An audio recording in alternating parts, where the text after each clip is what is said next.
Welcome to my kitchen. We began this past Monday a series of kitchen calls throughout the great state of Pennsylvania.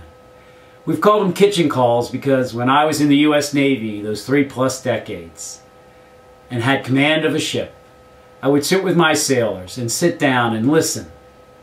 What's on their mind? What concerns did they have?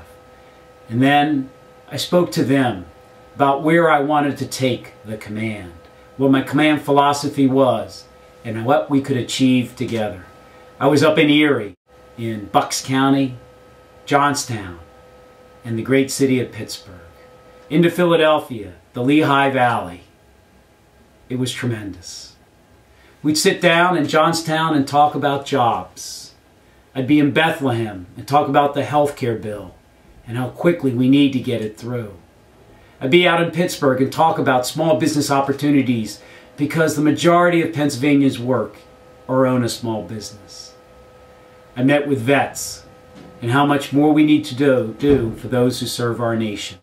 And what I heard in every kitchen call is what people are most concerned about is the lack of accountability in our public officials, our public servants.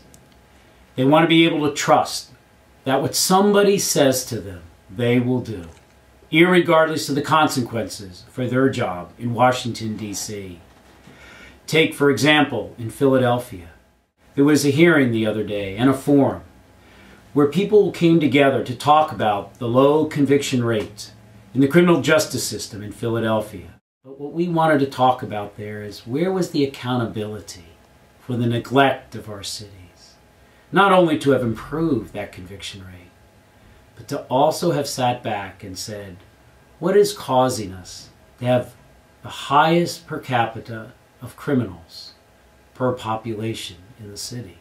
What I promise you is the most accountable, responsible leader that you can have. Listening, yes. And not just kitchen calls, but every day as though I become your senator. And I also promise to work hard for you every single day in bringing about your concerns for your good. Thank you.